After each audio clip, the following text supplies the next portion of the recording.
Hello दोस्तों, PW only IAS के इस यूट्यूब चैनल पे आप सबका स्वागत है। बुक सीरीज के आज चैप्टर 15 हम लोग देखेंगे और इस 15वें चैप्टर में हम लोग बौद्धिक संपदा अधिकार के मुद्दों के बारे में समझेंगे, जानेंगे और बहुत सारी चीज़ें जो हमारे एग्जाम के लिए ज़रूरी हैं उन सब को आज इस लेक्चर में देखने जा रहे हैं। तो बच्चों, अगर बात की जाए बौद्धिक संपदा क्या होती है, जिसे इंग्लिश में इंटेलेक्चुअल प्रॉपर्टी राइट कहा जाता है, ये क्या होती है पहले इसे समझते हैं, इसकी डेफिनेशन को समझते हैं, फिर उसके बाद इससे जुड़े हुए नियम कानून और क्या इसके प्रॉन्स हैं, क्या इसके कॉन्स हैं, सब कुछ हम लोग यहाँ पर डिस्कस करेंगे। तो सबसे पहले तो हम लोग समझेंगे कि इंटेलेक्चुअल प्रॉपर्टी होती क्या है। इंटेलेक्चुअल प्रॉपर्टी मतलब बौद्धिक संपदा होती क्या है। तो बच्चों, बहुत ही छोटे से एग्जाम्पल से हम लोग अगर समझें तो ये मान लीजिए एक पेन है और ये पेन बहुत ही शानदार पेन है और ये इस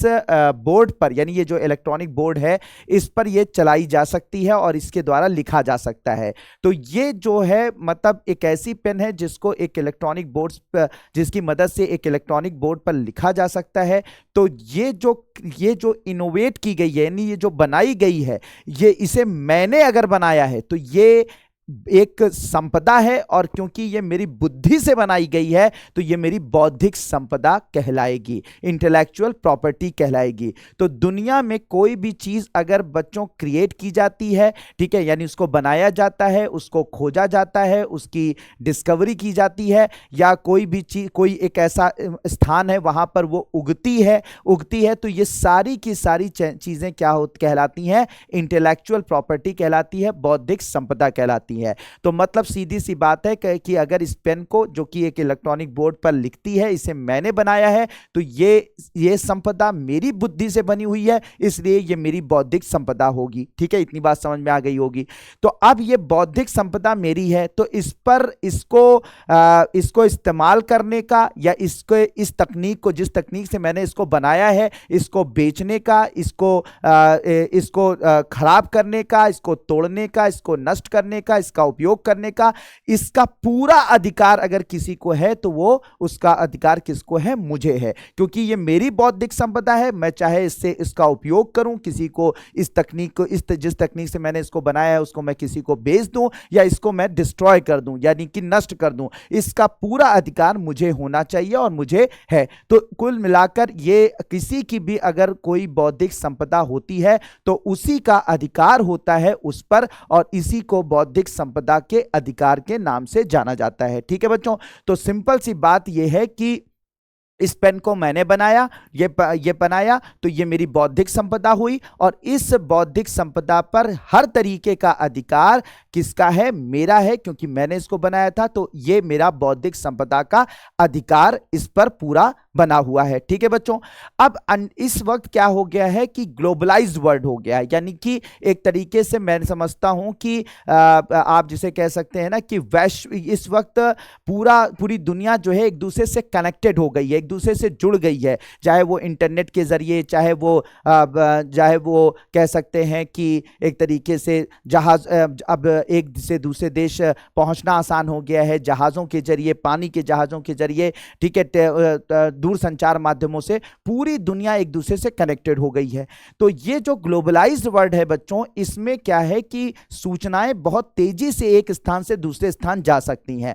अब क्योंकि सूचनाएं एक स्थान से दूसरे स्थान बहुत तेजी से जा सकती हैं, तो डेफिनेटली अगर कोई चीज मैं यहां पर इनोवेट करता हूं, कोई चीज मैं बनाता हूं, अगर ये मेरी बौद्धिक संपदा है तो इस बौद्धिक संपदा को कैसे बनाया गया है, इसकी जो तकनीक है, ये बहुत आसानी से, मान लीजिए कि मैं अपने 10 दोस्तों को बता रहा हूं कि देखो ये बहुत ही शानदार पेन मैंने बनाई है और इस शानदार पेन से हम इलेक्ट्रॉनिक बोर्ड पर लिख सकते हैं। ठीक है, लिख सकते हैं, मैं बताऊं, और मैंने इसको ऐसे ऐसे करके बनाया है। तो ये जो तकनीक है ये आसानी से, मान लीजिए मैं अपने 10 दोस्तों को बता रहा हूं, 10 दोस्त इसको फोन पर रिकॉर्ड कर रहे हैं या इसकी जो तकनीक है उसको लिख रहे हैं, तो कुछ सेकंड्स के अंदर हो सकता है कि वो किसी दूसरे देश में भेज दी जाए, उसी में से 10 में से कोई एक दोस्त ऐसा हो जो कि मेरी इस पूरी तकनीक का वीडियो रिकॉर्ड करके, सारी टेक्नोलॉजी का वीडियो रिकॉर्ड करके और किसी दूसरे देश में या किसी दूसरे कंपनी को भेज दे और वो कंपनी मेरी नकल करके उसी तरीके की एक पेन बना ले। तो आजकल जिस तरीके से सूचना प्रौद्योगिकी का विकास हुआ है, जिस तरीके से पूरी दुनिया,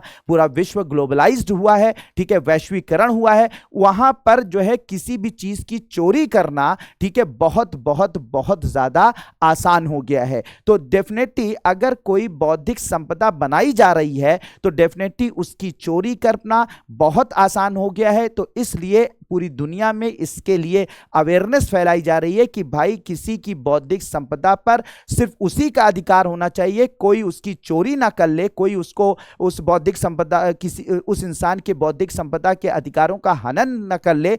इसके लिए पूरी दुनिया अवेयर हो रही है, नए नए नियम और कानून बनाए गए हैं और अभी भी लगातार उन कानूनों में संशोधन किया जा रहा है जिससे कि जिसकी बौद्धिक संपदा हो उसी पर उसी इंसान का या उसी इंस्टीट्यूशन का, यानी कि उस ऑर्गेनाइजेशन का या उस इंस्टीट्यूशन का ही उस पर अधिकार बना रहे, कोई दूसरा उसकी नकल ना कर पाए। तो पूरी दुनिया में बहुत सारे नियम कानून बनाए जा रहे हैं जिनके तहत बौद्धिक संपदा के अधिकारों के हनन को रोका जा रहा है या रोकने की कोशिश की जा रही है। तो इतनी बात मेरे प्यारे बच्चों, बौद्धिक संपदा क्या होती है, बौद्धिक संपदा का अधिकार क्या होता है और इस बौद्धिक संपदा के अधिकारों का हनन कैसे किया जा सकता है, तो इसको आप, मुझे लगता है ये बात आपको समझ में आ गई होगी।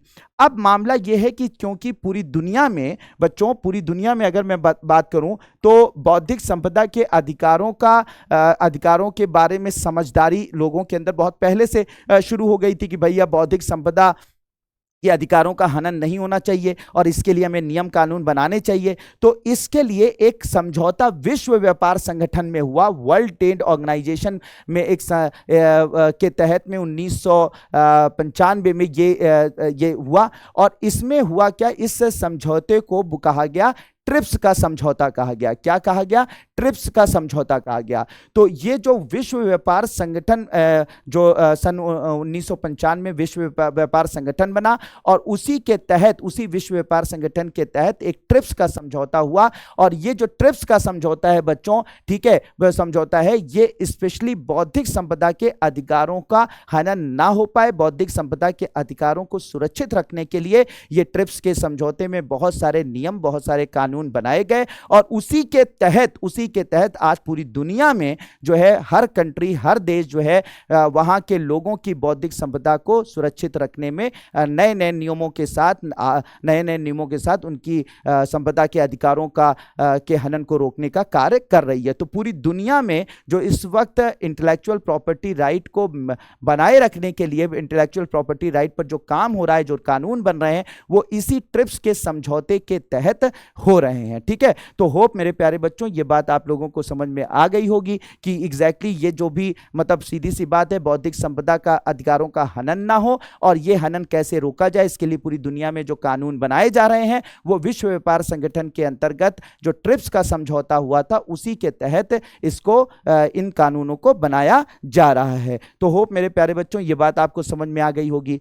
अब बात ये होती है कि हर देश में बौद्धिक संपदा के जो अधिकार हैं, ठीक है, बौद्धिक संपदा के अधिकार हैं। मान लीजिए आपने कुछ भी बनाया, आपने गाना गाया, आपने कोई कह सकते हैं कि आपने कोई कविता लिखी, आपने कोई बुक लिखी, आपने कोई मशीन बनाई, आपने कोई जो है वो तकनीक डेवलप करी। तो अब बात ये होती है कि एक इंसान को कैसे पता चले कि वो कहां पर अपनी इन सब चीजों को इनरोल कर सकता है, यानी कि कैसे वो अपनी इस बौद्धिक संपदा को जो उसने उत्पन्न किया है उसको कैसे सुरक्षित रख सकता है और सुरक्षित रखने के लिए कौन से कानून बनाए गए हैं और उन कौन से कानूनों के तहत वो अपनी कोई उसकी चीजों को की पायरेसी ना कर सके, कोई उस चीजों की नकल ना कर सके, तो इसको रोक सकता है। तो कैसे कर सकता है, कैसे पता चलेगा?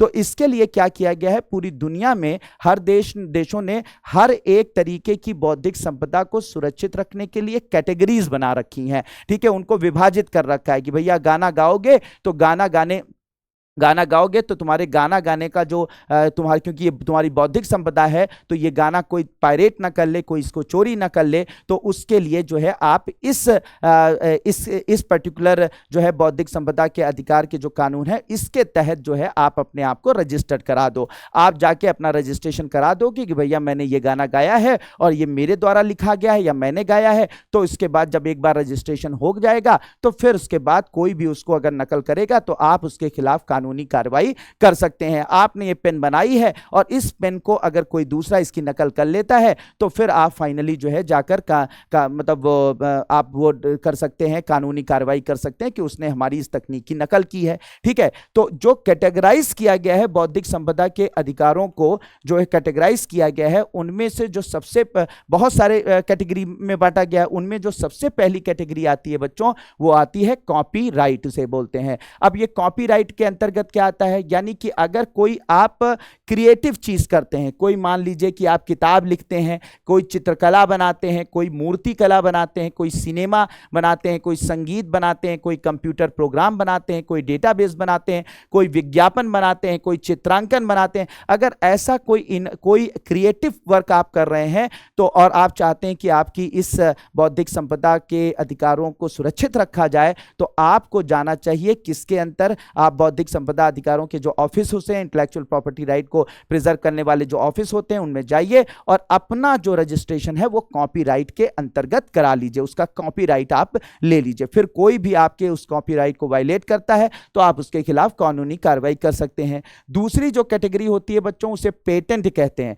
ये इसके अंतर्गत क्या क्या चीजें रजिस्टर्ड की जाती हैं, आविष्कार रजिस्टर्ड किए जाते हैं। मान लीजिए आपने कोई ये पेन बना ली, ठीक है, ये पेन बना ली, तो आप इसका पेटेंट कराएंगे, यानी पेटेंट के अंतर्गत अपने आप को रजिस्टर कराएंगे कि ये मेरा इनोवेशन है, मेरा आविष्कार है। दवाइयों का पेटेंट होता है, जब कोई भी मेडिसिन मार्केट में आती है, कोई एंटीबायोटिक मार्केट में आती है, तो उस एंटीबायोटिक्स का या कोई उन दवाइयों का जो है वो पेटेंट किया जाता है। तो जैसे कोई तकनीक आप डेवलप करते हैं, कोई मशीन बनाते हैं या फिर कोई दवाइयां बनाते हैं, तो वो जो है पेटेंट के अंतर्गत रजिस्टर्ड की जाती हैं। और याद रखिएगा बच्चों कि ये जो पेटेंट होता है ये 20 वर्षों तक माना जाता है, यानी 20 वर्षों तक आपका इस आविष्कार पर अधिकार रहेगा। उसके बाद आप इसमें जो भी चाहें आप कर सकते हैं, किसी को ये तकनीक बेचकर जो है पैसे ले सकते हैं या रॉयल्टी ले सकते हैं, कुछ भी आप ले सकते हैं, ठीक है, ले सकते हैं इसके तहत और फाइनली जो है आप पैसे कमा सकते हैं। लेकिन 20 साल तक ही पेटेंट काम करता है, उसके बाद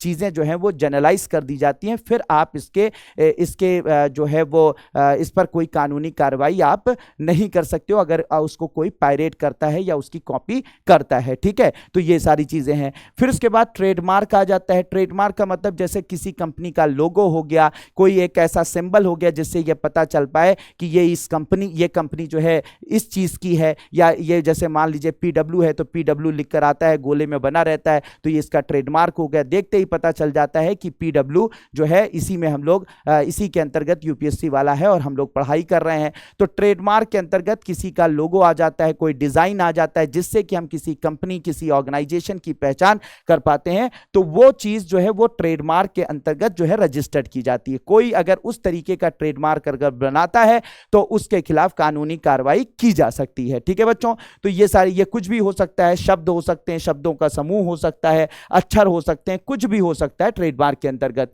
इसके अलावा जैसे ट्रेडमार्क होता है वैसे ही औद्योगिक डिजाइन होते हैं, इंडस्ट्रियल डिजाइन होते हैं। तो किसी भी कंपनी का एक डिजाइन या कोई रेखाएं, कोई अलंकरण या कोई कह सकते हैं मैप या कोई भी अगर वर्ड से, तो किसी भी औद्योगिक मतलब किसी उद्योग का अगर कोई रिप्रेजेंटेशन किसी तरह से किया जाए तो वो औद्योगिक डिजाइन के अंतर्गत आता है। तो जैसे ट्रेडमार्क होता है वैसे ही औद्योगिक डिजाइन होता है, लेकिन ये स्पेशली उद्योगों के लिए होता है, इंडस्ट्रीज के लिए होता है। तो इसके अंतर वस्तु को जो है वस्तु पर प्रयुक्त किया जाए। ये मतलब इसमें कोई भी प्रारूप हो सकता है, अलंकरण हो सकता है, रेखाएं हो सकती हैं। ये सब चीजें जो हैं, जो एक कंपनी को रिप्रेजेंट करती हैं, किसी उद्योग को रिप्रेजेंट करती हैं, वो औद्योगिक डिजाइन के अंतर्गत अपने आप को रजिस्टर्ड करवा सकते हैं। ठीक, करवा सकते हैं कि यूनिक चीज होनी चाहिए, वो उस कंपनी को ही रिप्रेजेंट करनी चाहिए, कोई उसकी नकल नहीं कर सकता है। इसके अलावा ये बहुत इंपॉर्टेंट है, भौगोलिक संकेतक।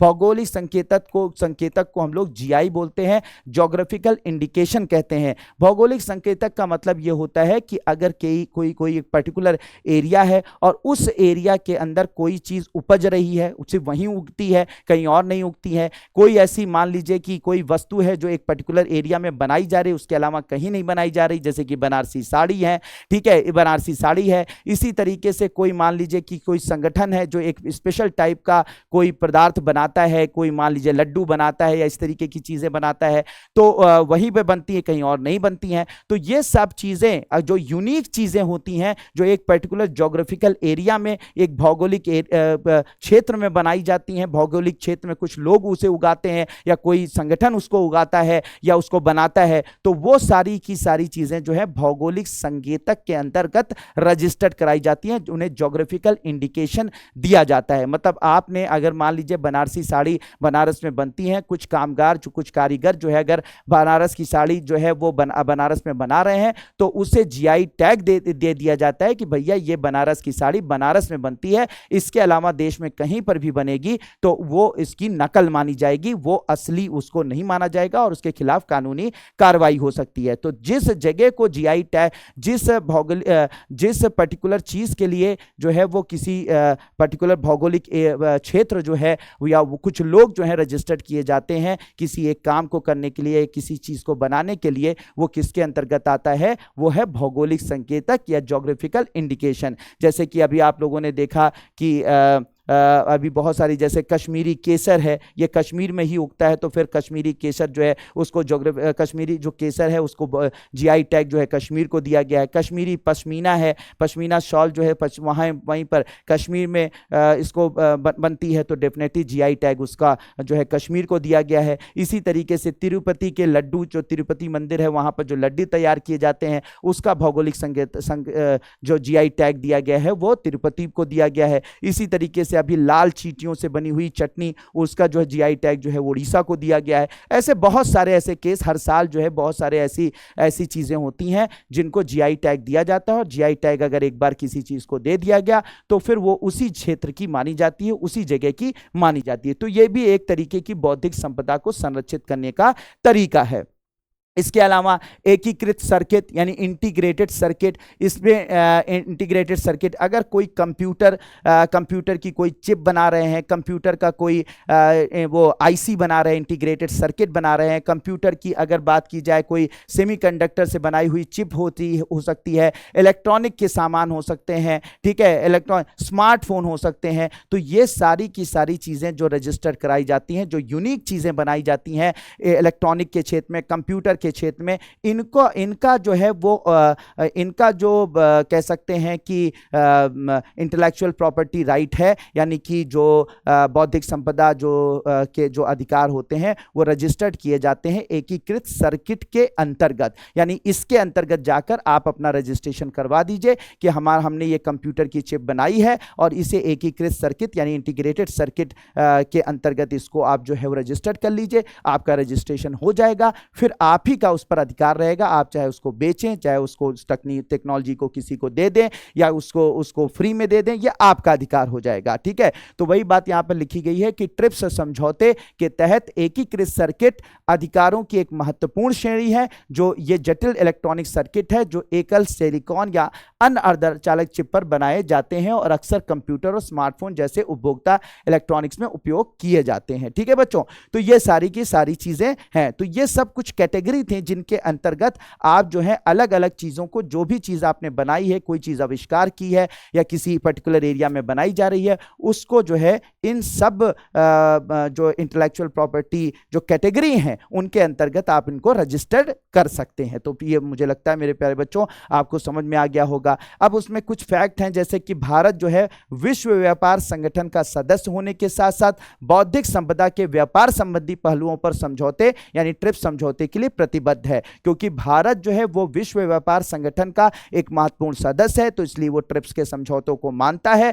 और उसी के तहत बौद्धिक संपदा के अधिकारों को सुरक्षित रखने के लिए कार्य करता है, नियम बनाता है। ठीक है, नियम बनाता है। और साथ ही साथ भारत की अगर बात की जाए, भारत की स्थिति की बात की जाए, तो भारत विश्व बौद्धिक संपदा संगठन वर्ल्ड इंटेलेक्चुअल प्रॉपर्टी ऑर्गेनाइजेशन विपो का भी सदस्य है, जो विश्व भर में बौद्धिक संपदा अधिकारों के संरक्षण को बढ़ावा देने के लिए उत्तरदायी निकाय है। Very important point. ठीक है, तो भारत किसका सदस्य है बच्चों? विश्व बौद्धिक संपदा संगठन का भी सदस्य है। राष्ट्रीय बौद्धिक संपदा, अच्छा, भारत ने एक नीति बनाई है। भारत ने एक बौद्धिक संपदा के अधिकारों का हनन रोकने के लिए, उसको बौद्धिक संपदा के अधिकारों को सुरक्षित रखने के लिए एक नीति बनाई है, जिसको नाम दिया गया है राष्ट्रीय बौद्धिक संपदा अधिकार नीति 2016, जो है, ठीक है, इस नीति को 2016 में बनाया गया था। एक बहुत ही बड़ा विजन दस्तावेज है ये, जो ये निर्धारित करता है कि किसी भी तरह से हमारे देश में किसी भी तरीके से किसी की भी इंटेलेक्चुअल प्रॉपर्टी का राइट का वायलेशन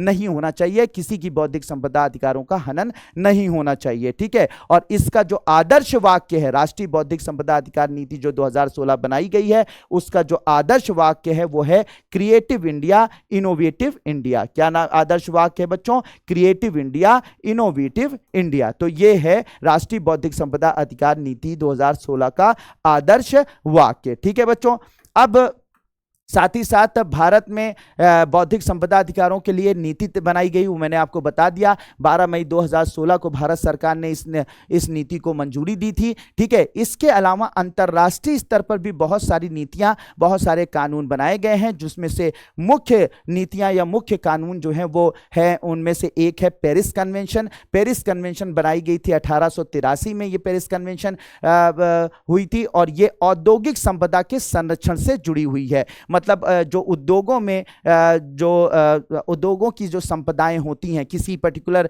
कंपनी की या कोई भी कह सकते हैं इंडस्ट्री की कोई अगर बौद्धिक संपदा होती है, तो उसको सुरक्षित करने के लिए ये पेरिस कन्वेंशन जो है वो माना जाता है। और इसमें ट्रेडमार्क आ जाता है, यानी इसके अंतर्गत ट्रेडमार्क, औद्योगिक डिजाइन, ठीक है, आविष्कारों का पेटेंट, ये सब चीजें जो हैं, ये सब चीजें जो है इसके अंतर्गत आती हैं। मतलब कि पेरिस कन्वेंशन असल में उद्योगों, जो औद्योगिक संपदा के, औद्योगिक संपदा यानी इंडस्ट्रीज की जो संपदाएं होती हैं, इंडस्ट्रीज के द्वारा अगर कोई एक पर्टिकुलर इंडस्ट्री या कोई उद्योग जो है कोई चीज बना रहा है, ठीक है, कोई चीज आविष्कार कर रहा है, तो उनके अधिकारों को सुरक्षित करने के लिए इस कन्वेंशन को माना जाता है। तो ये बात याद रखिएगा, ये कन्वेंशन यानी ये समझौता किस चीज के लिए है? पेरिस कन्वेंशन किस चीज के लिए है? औद्योगिक संपदा के संरक्षण से जुड़ा है पेरिस कन्वेंशन। इसके अंदर ट्रेडमार्क, औद्योगिक डिजाइन, पेटेंट इत्यादि शामिल हैं। साहित्यिक और कलात्मक कामों के संरक्षण के लिए बर्न कन्वेंशन मानी गई है।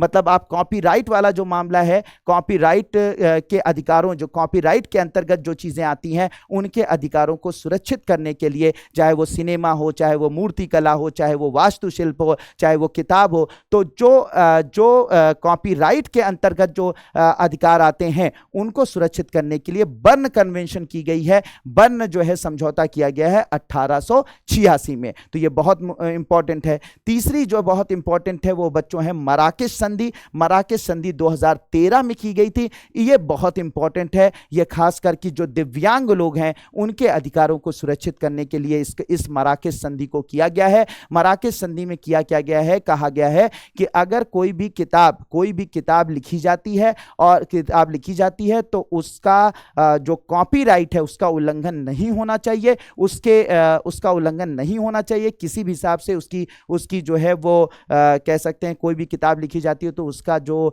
मतलब नकली कॉपियां उसकी नहीं बनाई जानी चाहिए। बिल्कुल सही है, हम मानते हैं इस बात को कि कॉपीराइट को सुरक्षित रखना चाहिए उस लेखक के। लेकिन एक चीज ध्यान में रखनी होगी कि अगर वही जो किताब है अगर ब्रेल लिपि में छापी जाए, ब्रेल लिपि का मतलब यह होता है कि ऐसी लिपि जिसकी मदद से जो लोग दिव्यांग लोग होते हैं, जो आंखों से देख नहीं पाते हैं, ठीक है, आंखों से देख नहीं पाते हैं, जिस लिपि के द्वारा वो टच करके पूरी किताबों को पढ़ते हैं। तो ब्रेल लिपि क्या होती है बच्चों? ब्रेल लिपि वह लिपि होती है जिस लिपि की मदद से जो आंखों से देख नहीं पाते हैं, ठीक है, वो लोग जो है किताबों को पढ़ सकते हैं। ठीक है, वो क्या करते हैं, ऐसी उभरी हुई ये लिपि होती है, उसको टच करके वो समझ लेते हैं, जिनको आंखों से दिखाई नहीं पड़ता, टच करके समझ लेते हैं कि वो उसमें क्या लिखा हुआ है। तो जो किताबों में छपा होता है उसी तरीके से ब्रेल लिपि में लिखा होता है, जिसको आंखों से ना देख पाने वाले जो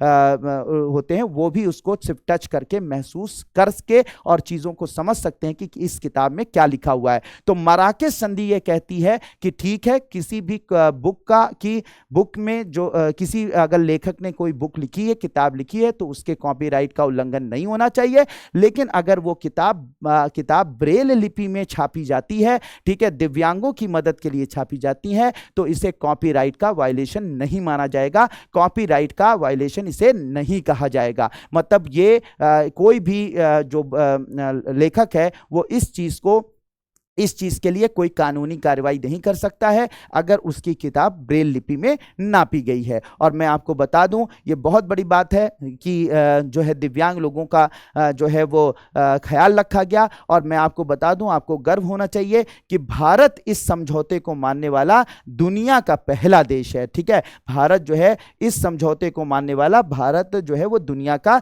पहला देश है। तो होप मेरे प्यारे बच्चों ये बात आपको समझ में आ गई होगी। बुडापेस्ट संधि भी है पेटेंट प्रक्रिया, ठीक है, और पेटेंट प्रक्रिया जो होती है जो खासकर की बायोटेक्नोलॉजी से जुड़े हुए जो माइक्रो ऑर्गेनिज्म यानी कि जो सूक्ष्म जीव होते हैं उनको उनके भंडारण से, यानी कि जो सूक्ष्म जीव होते हैं जैसे बैक्टीरिया, वायरस, फंगस, उनके भंडारण से जुड़ी हुई एक अंतरराष्ट्रीय संधि है जिसे बुडापेस्ट संधि के नाम से जाना जाता है। ठीक है, वो बुडापेस्ट संधि के नाम से जाना जाता है। या मैं इसको और सही से बताऊं तो अगर मान लीजिए बायोटेक्नोलॉजी में, जैव प्रौद्योगिकी में इस्तेमाल करने के लिए अगर कोई भी आप सूक्ष्म जीवों का भंडारण कर रहे हैं, कोई भी बैक्टीरिया या वायरस का जो है वो कहीं पर स्टोरेज कर रहे हैं, ठीक है, उसकी मदद से आप कोई दवा बना रहे हैं या कोई ऐसी चीज क्रिएट कर रहे हैं जो कि फ्यूचर में जो है लोगों के लिए लाभकारी होगी, तो ये काम आप कर सकते हैं, इसका पेटेंट करा सकते हैं। इस काम को करने का पेटेंट आप करा सकते हैं किस संधि के तहत? बुडापेस्ट संधि के तहत करा सकते हैं। ठीक है बच्चों, और बायोटेक्नोलॉजी से एक और मैं यहां पर बात याद दिला दूं कि बायोटेक्नोलॉजी से अगर जो उत्पन्न जीव होते हैं, पौधे होते हैं, सूक्ष्म जीव होते हैं, उनसे किसी को खतरा ना हो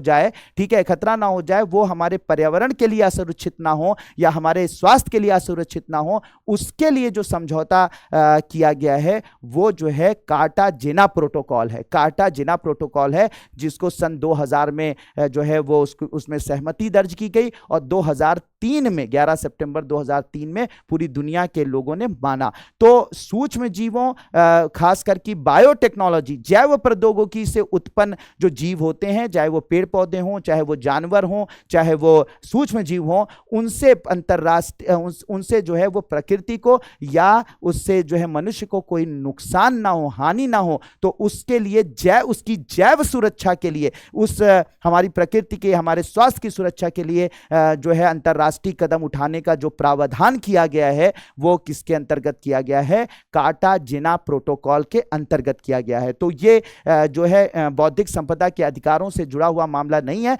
लेकिन मुझे एक पॉइंट याद आया तो मैंने सोचा आप लोगों को बता दें, जिससे कि आप लोग जो है वो आप इसे, शायद मैंने इसे बायोटेक्नोलॉजी में बताया था लेकिन फिर भी मैंने इसको रिवाइज कर दिया। तो होप मेरे प्यारे बच्चों ये बात आपको समझ में आ गई होगी। ठीक है, हो गई। अब आता है बच्चों कि भारत में जो पेटेंट होता है, ठीक है, भारत में इस पर यूपीएससी का जो है यूपीएससी 2024 का क्वेश्चन भी था, ठीक है, मेंस का क्वेश्चन भी था कि भारत में पेटेंट के निम्न व्यावसायीकरण के कारण क्या है। भारत में पेटेंट तो कराया जाता है, भारत दुनिया में सबसे अग्रणी देशों में है जो पेटेंट कराता है, नए नए आविष्कार करता है, नई नई दवाइयां बनाता है, नए नए जो है वो मशीनों का आविष्कार करता है, तकनीकों का आविष्कार करता है। ये बिल्कुल सही बात है कि दुनिया में सबसे अग्रणी देशों में भारत है, जो कि तकनीकों का आविष्कार करता है, जो नई दवाइयां बनाता है, सब कुछ है। लेकिन इसके बावजूद भी इसका व्यवसायीकरण नहीं किया जा पाता। व्यवसायीकरण का मतलब क्या है कि इससे पैसे, जो आविष्कार करता है वो पैसे नहीं कमा पाता,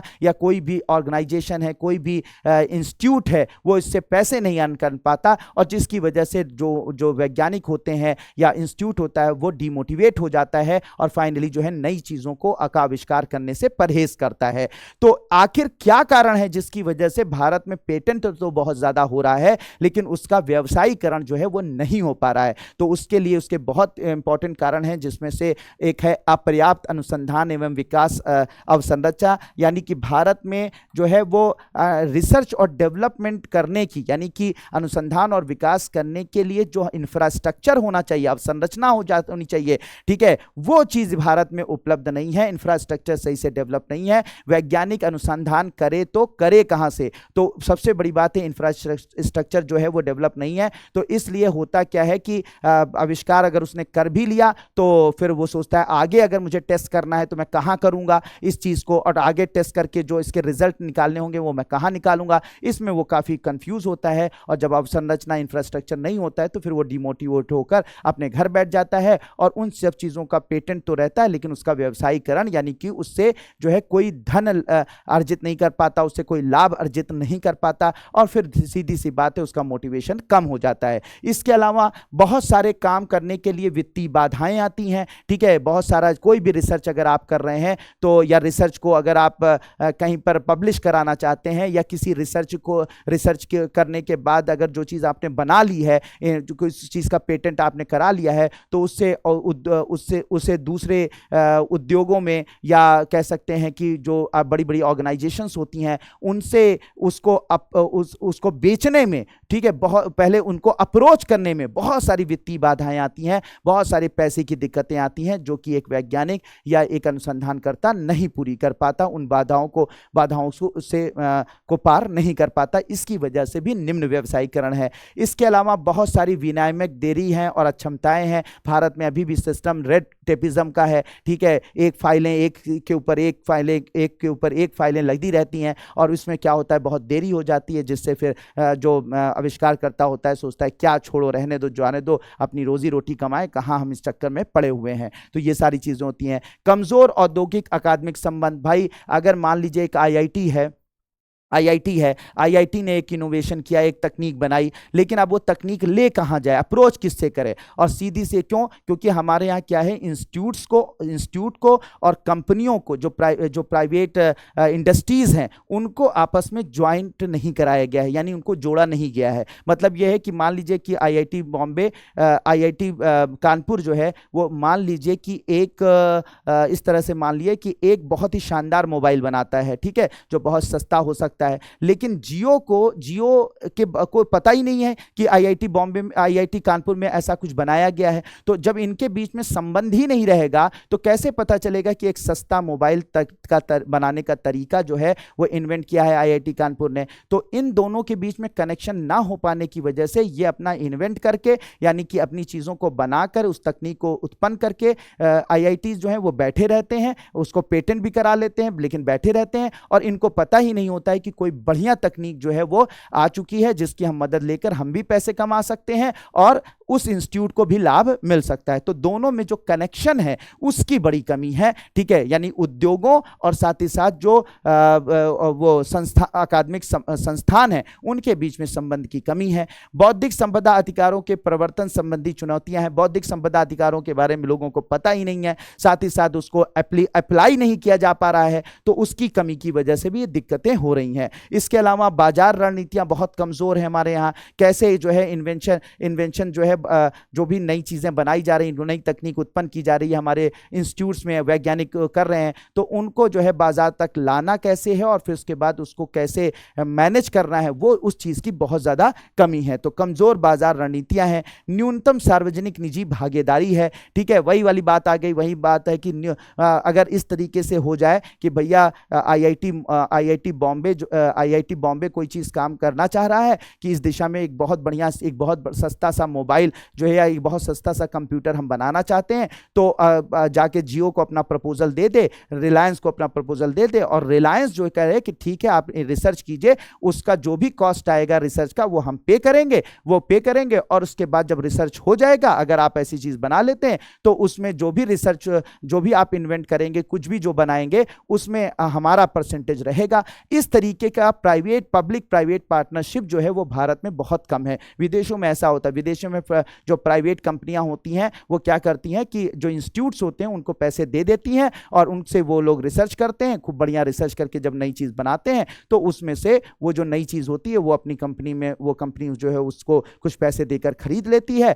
तो इससे कंपनी को भी सस्ता मिल जाता है क्योंकि उसने ऑलरेडी रिसर्च के पैसे दे रखे होते हैं, और इससे इंस्टीट्यूट वगैरह को और वैज्ञानिक को भी लाभ पहुंचता है। तो ये सब चीजें, तो ये न्यूनतम सार्वजनिक निजी भागीदारी। अब इसको ये सब कारण है जिनकी वजह से भारत में जो है पेटेंट तो हो रहा है लेकिन उसका निम्न व्यवसायीकरण हो पा रहा है। इसके अलावा भारत में पेटेंट के व्यवसायीकरण में सुधार संबंधी भविष्य की रणनीतियां क्या हो सकती हैं, तो सबसे पहले वही जो कमियां हैं अगर उन्हीं को सॉल्व कर दिया जाए तो वो सारी की सारी जो है वो सुधार किए जा सकते हैं। जैसे सरकारी वित्त पोषण और प्रोत्साहन में वृद्धि, यानी रिसर्च और डेवलपमेंट जो वैज्ञानिक कर रहे हैं या इंस्टीट्यूट कर रहा है तो उनको गवर्नमेंट को पैसे देने चाहिए, गवर्नमेंट को उनको प्रोत्साहन देना चाहिए, उनको इनामी राशि देनी चाहिए, उनको एक टारगेट देना चाहिए कि साहब अगर तुमने इस साल भर में अगर एक कंप्यूटर चिप बना दिया, एक जो है प्रोसेसर बना दिया, स्वदेशी तकनीक से प्रोसेसर बना दिया, तो हम तुमको जो है या हम तुमको इंडिविजुअली, जो वैज्ञानिक उसमें इन्वॉल्व हो, इंडिविजुअली उनको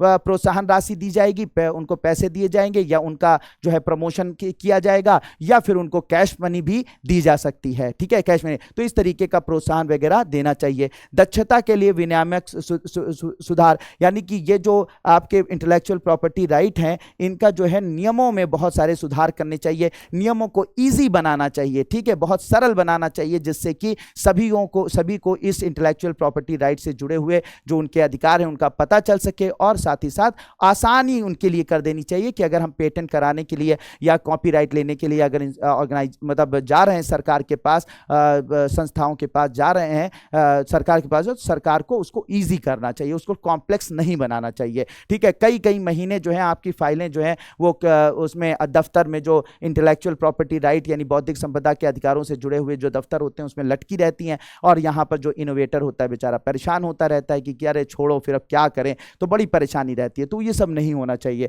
औद्योगिक अकादमिक सहयोग का सशक्तिकरण, सीधी सी बात है, इंस्टीट्यूट और जो प्राइवेट इंडस्ट्रीज हैं उनके बीच में कॉपरेशन होना चाहिए, जैसा मैंने आप लोगों को पहले बताया। इसके अलावा बौद्धिक संपदा अधिकारों की शिक्षा और प्रवर्तन को बढ़ावा देना चाहिए। बौद्धिक संपदा जो अधिकार हैं उनकी अवेयरनेस लोगों को बढ़ानी चाहिए। ठीक है, और खास करके उन इंस्टीट्यूट में जहां पर रिसर्च हो रहे हैं वैज्ञानिकों के बीच में थोड़ी दिन में कुछ एक वर्कशॉप करानी चाहिए कि अगर आप कुछ बनाते हैं, कुछ नया इन्वेंट करते हैं, कोई अगर चीज क्रिएट करते हैं तो कैसे उसको अपने अधिकारों को सुरक्षित या संरक्षित रख सकते हैं। तो ये सब चीजें थी बच्चों जो आपके एग्जाम के लिए बहुत जरूरी थी। वैसे ये बहुत जो चीजें हैं उसको मैंने बहुत बड़ी चीज़ों को बहुत ही कंसाइज तरीके से आपको देने की कोशिश करी है, जिससे कि आप लोगों को ज़्यादा से ज़्यादा फायदा मिल सके। तो इसलिए होप कि मेरे प्यारे बच्चों आपको बौद्धिक संपदा के अधिकार क्या होते हैं, बौद्धिक संपदा क्या होती है, अधिकार क्या होते हैं, उसके लिए जो अंतर्राष्ट्रीय समझौते क्या हैं, राष्ट्रीय नियम क्या है, ठीक है, राष्ट्रीय नियम क्या है, कौन सी नीतियाँ बनाई जा रही हैं, कौन सी दिक्कतें आ रही हैं, कैसे उनका सोल्यूशन करना है, ये सारी चीज़ें मैंने आपको बताने की कोशिश करी। होप कि आप लोगों को ये बात समझ में आई होगी, ठीक है, और ये क्लास आपके लिए बेनिफिशियल रही होगी। तब तक के लिए बच्चों नेक्स्ट क्लास में मिलते हैं, तब तक के लिए thank you so much and may God bless you all.